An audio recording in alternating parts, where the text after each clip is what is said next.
In the beginning, God called into being all that is known and all that remains to be discovered. As if that were not enough, God continues to hold all things in the palm of his hand.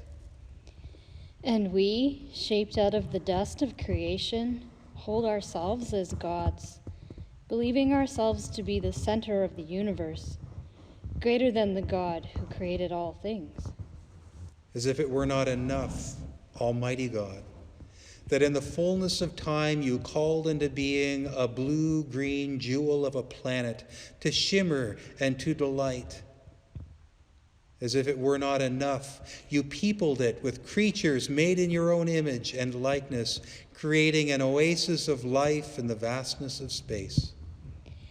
And we, the creatures made in your image, your likeness, treat the gift of life with arrogance, holding ourselves as overlords of creation rather than stewards entrusted with a great treasure. As if it were not enough, Almighty and loving God, that you should create human beings. As if that were not enough, you chose to reveal generation by generation to wanderers in deserts and inhabitants in ancient cities the truth of your steadfast, loving kindness. And we, heirs to the great story, are forgetful and dismissive of our heritage. As if it were not enough, Almighty and loving God, that you revealed the promise of eternal life and entered into covenant with your chosen people. As if that were not enough, when the hearts of humanity were hard and rebellious, you sent Jesus, the embodiment of your steadfast loving kindness, to enter our history and to redeem it. And we, the people who know of your great covenant, find our hearts hardened. We place the cross, the sign of your great sacrifice of love, before our eyes, but we do not see it. We refuse to recognize what it means. As if it were not enough, Almighty and loving Father, that through the death and resurrection of your dear Son, our beloved, all creation should be redeemed. As if that were not enough, he established his church to be witness and prophet, teacher and healer, endowing the church with the gifts of the Spirit to be his body in the world. And we, the people of your church, are afraid to witness what we know. We feel threatened and fearful. We hide our gifts so freely given and explain away the mystery of your grace. As if it were not enough, Almighty and loving God, that you should, through the power of your word, call into being all that is known and all that remains to be discovered. As if that were not enough, you continue to hold all things in the hollow of your hand. No universe, no atom exists without your knowing. But your greatest love and care are bestowed upon even the most fragile of your creatures. In your mighty work of creation, you never lose sight of the least of your children, those sick in body and mind, those oppressed and downtrodden, those who are hungry, naked, and cold, those who struggle and those who despair, those who suffer and those who die alone, uncomforted. You who holds the stars in being, hold these children closest to your heart. And we, your people, do not see in these little ones the image of your Son. We say words, but do not transform our lives. We offer sympathy, but do not share your love. God, save us from the time of trial and deliver us from evil. For the kingdom, the power, and the glory are yours, and forever.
Lead us not into temptation, but deliver us from evil.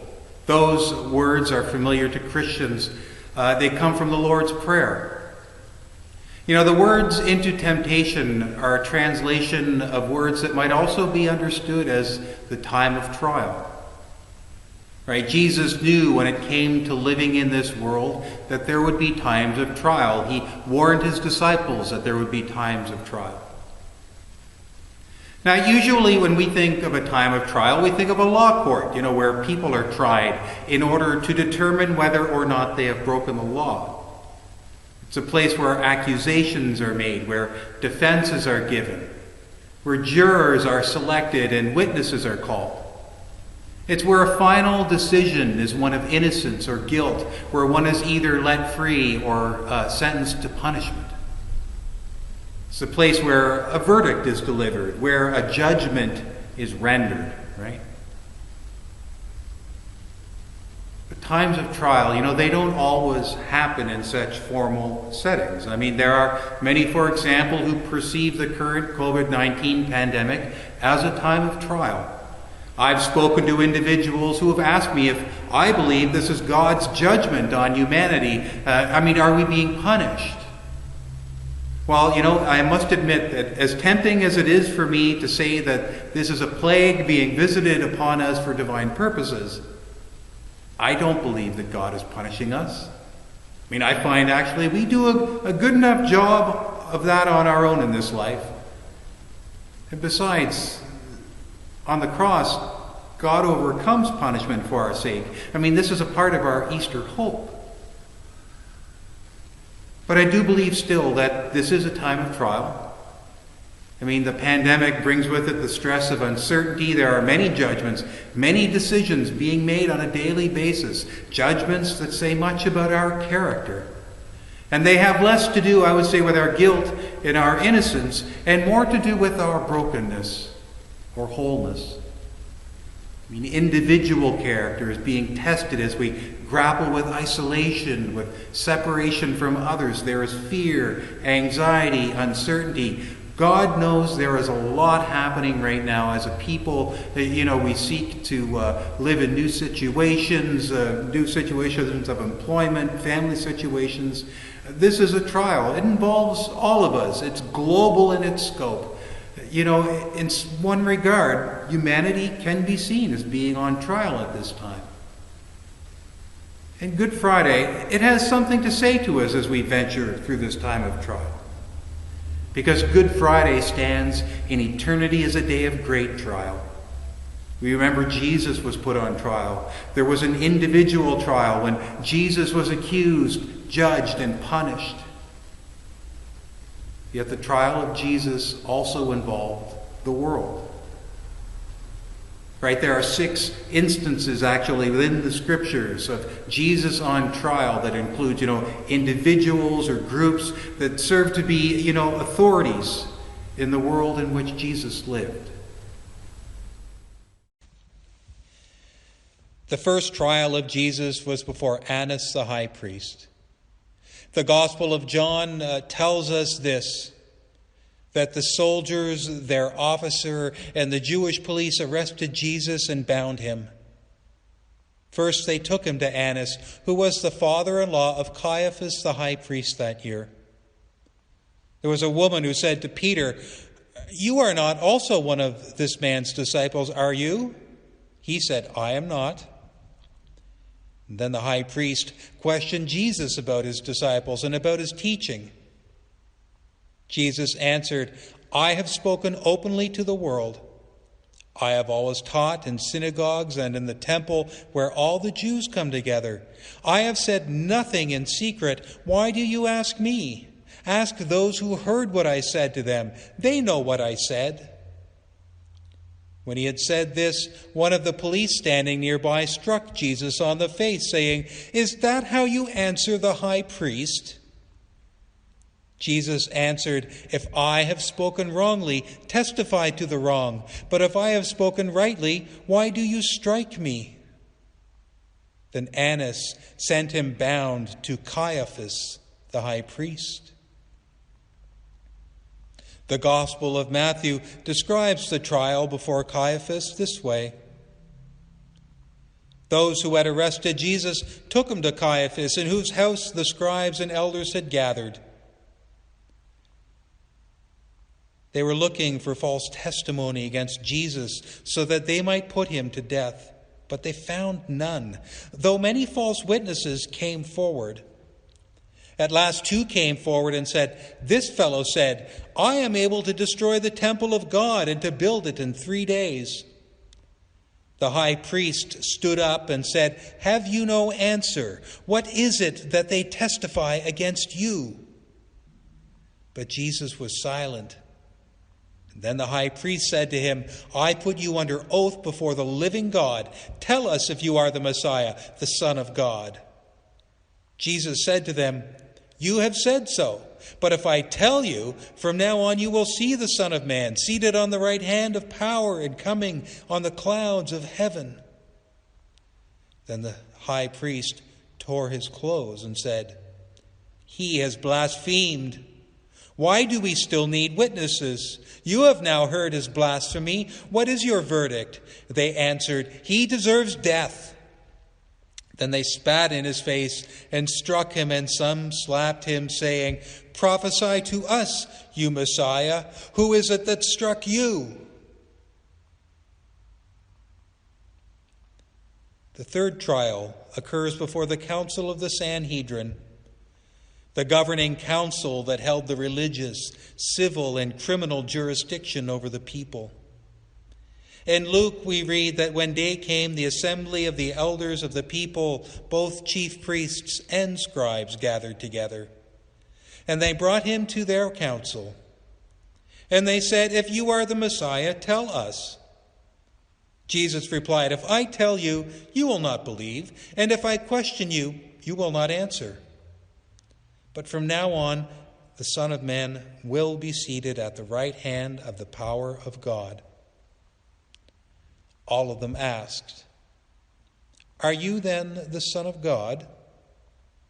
He said to them, "You say that I am." And then they said, "What further testimony do we need? We have heard it ourselves from his own lips."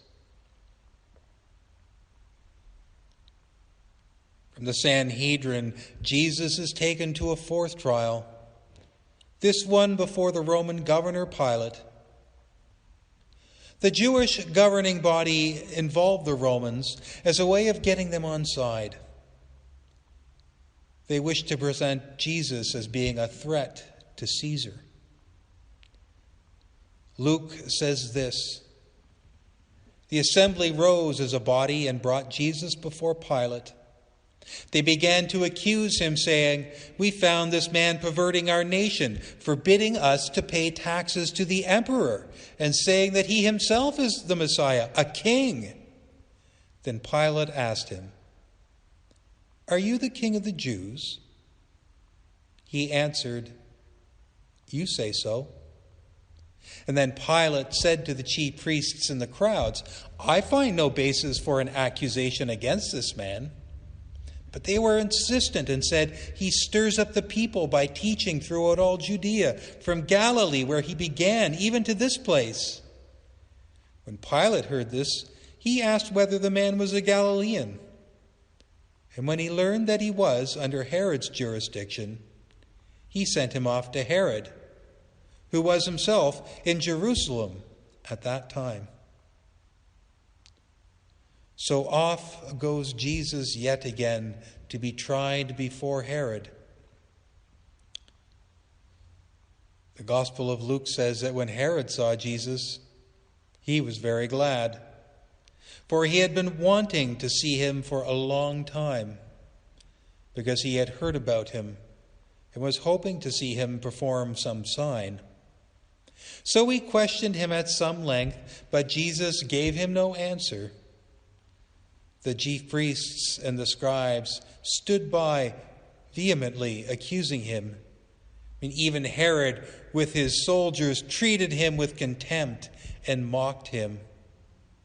Then he put an elegant robe on him and sent him back to Pilate. Now, the sixth trial, although it begins with Jesus before Pilate once more, eventually everyone is present. Jesus is put before the crowds, and the people now have a say in determining his fate. We read this in Matthew's Gospel. Now at the festival, the governor was accustomed to releasing a prisoner for the crowd, anyone whom they wanted. At that time, they had a notorious prisoner called Jesus Barabbas. So after they had gathered, Pilate said to them, "Whom do you want me to release for you? Jesus Barabbas, or Jesus who is called the Messiah?" Now the chief priests and the elders persuaded the crowds to ask for Barabbas and to have Jesus killed. The governor again said to them, "Which of the two do you want me to release for you?" And they said, "Barabbas." Pilate said to them, "Then what should I do with Jesus, who was called the Messiah?" All of them said, "Let him be crucified." And then he asked, "Why? What evil has he done?" But they shouted all the more, "Let him be crucified." Those trials of Jesus describe for us how Jesus was judged, right? How he was judged by Annas and by Caiaphas, how he was judged by the high council, by Pilate and by Herod, how he was judged by the crowds who shouted, "Crucify him." See, wherever he went, Jesus felt the weight of human judgment, and he felt the weight of the world's judgment. Jesus seemed to anticipate the day was going to come when he was going to feel this pain of judgment. Throughout his ministry, much of Jesus' teaching focused on this human propensity to judge others and how we like to be the judge of others.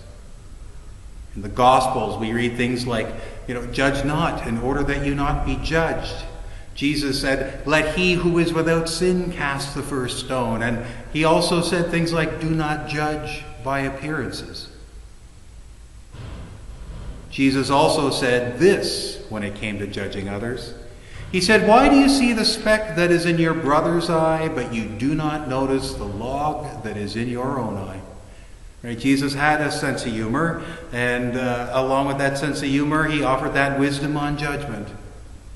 Right? Jesus knew that when it comes to judgment, right, we're spectators, ones who look on others and cast judgment. As one very truthful person I knew used to say, he said, "I see you and I judge you." Right? We human beings, we do it all the time. And Jesus knew that we don't always comprehend this truth about ourselves. Right? Nor do we comprehend how we judge with the log in our own eye, right? That our clarity isn't all it could be or should be. Now, I liken it to how a friend of mine took me to a Leafs game once at the Air Canada Centre, and we had obstructed view seats. I couldn't see one corner of the ice. So while watching the game, I couldn't see the whole play develop all the time. There were things that I missed. Right? I had a limited vision. You see, Jesus knew that life was like that too. Right? That when it came to times of trial, times of judgment, that it's a spectator sport. Right? And the spectators suffer from obstructed view. Right? We judge with limited vision. I mean, except in times of trial, the spectators aren't passive observers. Spectators are participants. Right? And all those spectators, right, who were participants in the trials of Jesus, I mean, even though each of them, they had a part to play, they did sit in seats with limited view. Right? Now, some of them literally occupied seats known as judgment seats. And in the ancient world, judgment seats were the thrones upon which rulers or judges or monarchs sat to mete out decisions. They made their judgments. People would come to them in search of justice. Right? The chief priests, Pilate, Herod, they all occupied judgment seats. And for each of them, their view was obstructed. Obstructed by things like the bigotry and bias shown by the high priests and scribes, or the apathy and indifference of Pilate, or the scorn and outright contempt of Herod. And even the crowd's vision is limited by its submissiveness and ignorance, right? To consider the trials of Jesus is to see a man who was judged by a world that did not really know him. Right? They judged him, but they had difficulty seeing who he was. Some were seeing him for the first time. Some didn't know him at all. But that didn't keep them from judging him. I mean, it was as if they really didn't want to know him. They just wanted to judge him. Right? When it came down to it, none of them seemed to know Jesus at all. I mean, as if they were meeting him for the first time. Like they didn't want to listen to him. They just wanted to judge him. Right? It echoes verse 10 of the first chapter of John's Gospel, where it says this about Jesus, that he was in the world, and the world was made through him, yet the world did not know him. Right? They didn't know Jesus. But that didn't keep them from condemning him to the point that he was left on a cross to die. So on Good Friday, right, we look back with our own limited vision on that day that rests in eternity. And even though the cross of Christ sits silently on a hill as it does in many pictures, it does cry out from a time of trial. Right? We look back and see that it wasn't just Jesus who was on trial that day. I mean, those who condemned him were also on trial. The spectators who rushed to judgment were on trial. I mean, yes, the cross of Christ was the punishment Jesus bore in his time of trial, but the cross also judges his accusers and the ones who judged him. Right, as the Apostle Paul says in his letter to the Romans, he says, "Why do you pass judgment on your brother or sister? Or why do you despise a brother or sister? For we all stand before the judgment seat of God." Right, the judgment seat that Paul refers to is the cross of Christ. Right, we remember that Jesus was given a robe, a symbol of royalty, that they placed a crown of thorns on his head. And on his cross there hung a sign that said, "King of the Jews." Right, the cross Jesus is nailed to in his broken and bloodied state is the judgment seat of God. Right, it's Christ crucified that reveals things to be what they truly are, especially in times of trial. Right, Jesus on his cross reveals how in times of trial we can be tempted to rush to judgment, put ourselves in the judgment seat, as if somehow our judgments will solve the problem because we give ourselves the answer that we want. Right, when perhaps what we are looking for, is some control when so much is spinning out of control, hoping to have the last word.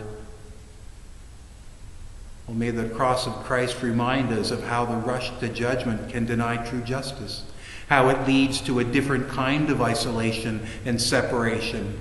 Right? We find ourselves in a place where we do not know God because we want that judgment seat for ourselves. Right? The trial of Jesus reminds us, right, how when we judge and we seek to judge, We suffer from limited vision.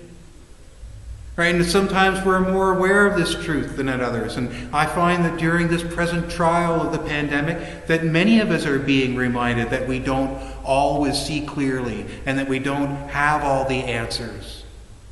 Right? It's a time when we are confronted with a great deal of uncertainty. Right? Perhaps you have noticed, right, while being a spectator, as you watch and read the news, right, how many stories these days aren't looking that far in the future. Right? People are just going day to day, moment to moment. Right? We don't have that vision of the future or eternity the way God does. Right? We don't have all the answers. And we certainly don't have the last word. Right? We remember that the trials of Good Friday, right, they also lead to this time of waiting. Right? The waiting that begins when Jesus was laid in the tomb. Right? Like those early followers of Jesus, we are waiting. We and so many around the world are waiting. Right? As the cross stands in the midst of eternity, God speaks to us from that judgment seat. And there is more to say, for Easter is still before us. But we're not there yet. I mean, yes, we do live in the light of Christ's resurrection. But for now, in this time of trial, on this Good Friday, we wait. And when our waiting is ended, may we all know the mercy and the grace and the love of God. May God save us from this time of trial. Amen.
The old spiritual asks, were you there when they crucified my Lord?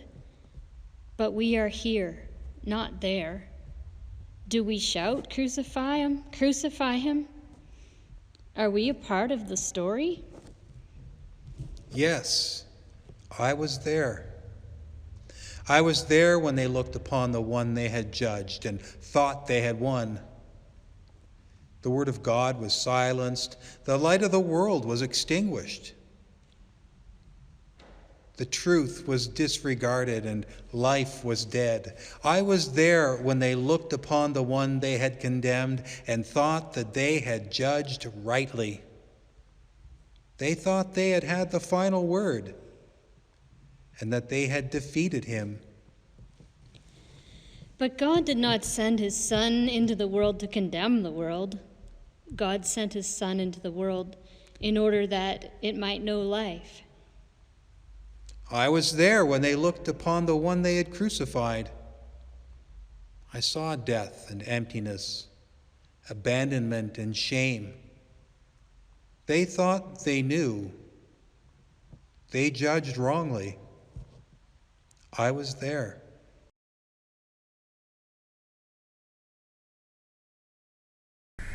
Friends, as we make our journey from this Good Friday, as we make our journey from the cross,